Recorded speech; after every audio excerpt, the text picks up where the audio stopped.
Hello students. So we have started the topic the growth of nationalism, and in the last class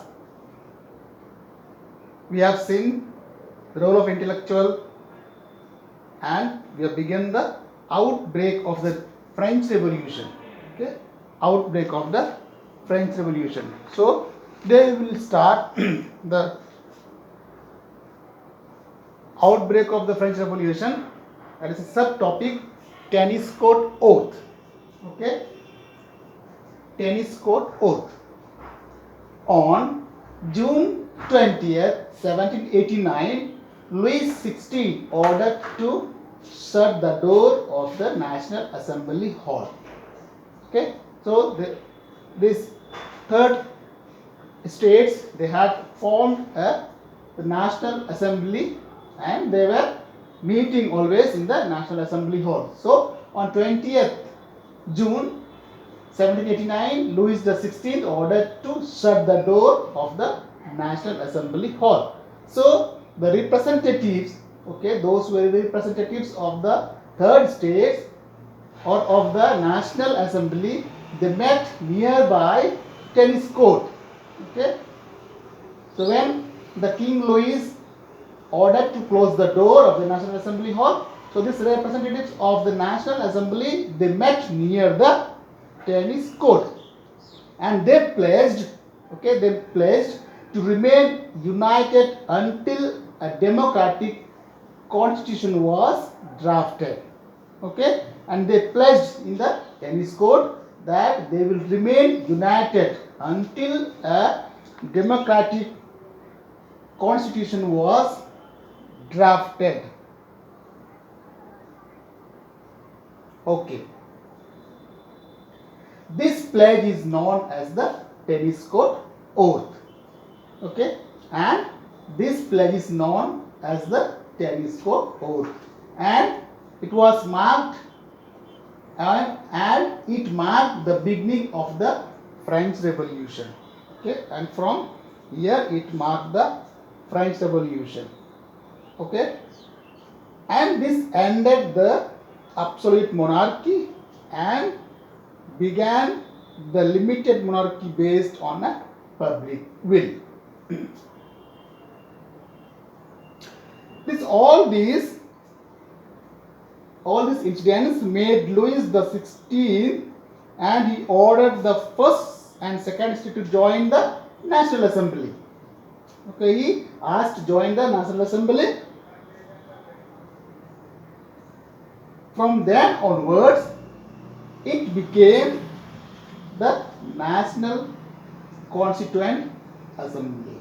Okay, when this happened, the Louis XVI, he ordered the first and second states to join the National Assembly, and from then onwards it became the National Constituent Assembly. Now the fall of Bastille. Okay, the fall of Bastille. The most significant and eventful happenings between July to October 17 in 1789 was the fall of Bastille. So between July to October in 1789, there was very most significant and eventful happenings or incident took place. What was that? That was the fall of Bastille. This Bastille was an old fortress or fort used at that time as a prison. Okay, so this Bastille was a fortress and it was used as a prison and to store and storehouse for the storing guns and ammunition. Okay, so this Bastille was a old fortress which was used for a prison and storehouse for storing guns and ammunition. On 14 July, while moving towards Bastille to get weapons for the National Guard, which was formed by electors of Paris, what happens now? The king ordered his troops to open fire on the crowd. Okay? Okay? So, while moving towards the Bastille, okay, to get the ammunitions or the weapons for a group called or militia called National Guard, which were loyal to the National Assembly, and it was formed by the electors of Paris. So what happens while moving towards Bastille to get all these weapons? The governor of Bastille ordered his troop to open fire on the crowd, with about 98 people killed. Okay, so the crowd stormed into Bastille and captured it. So because governor of Bastille, he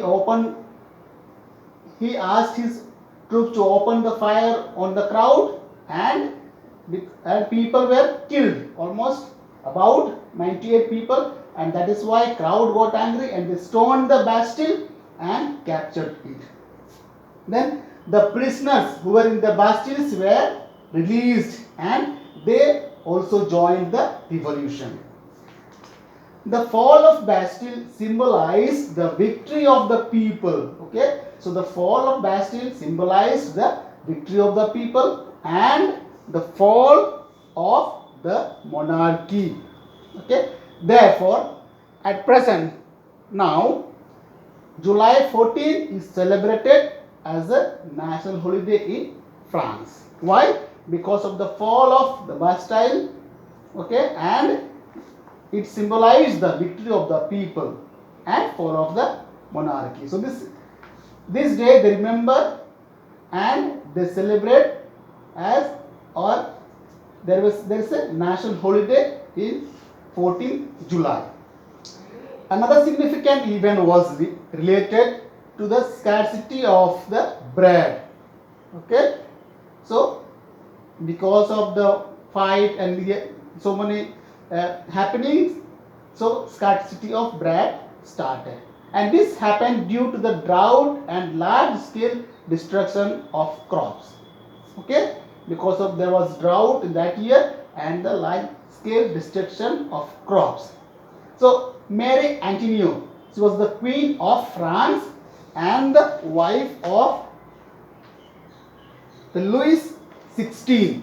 Okay, Louis XVI. She heard, on hearing the news of scarcity of bread, remarked. What she remarked? Let them eat cake. Okay, so she said that let them eat cake. Who? People, because of the scarcity of the bread. That this agitated people, okay, this kinds of response annoyed people, and the people got angry.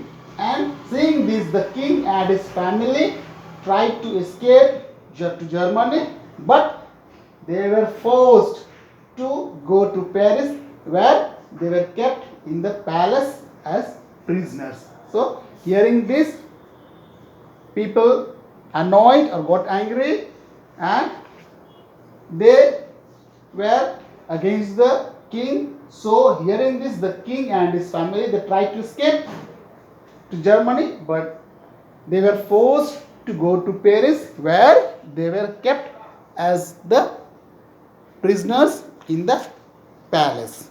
Okay.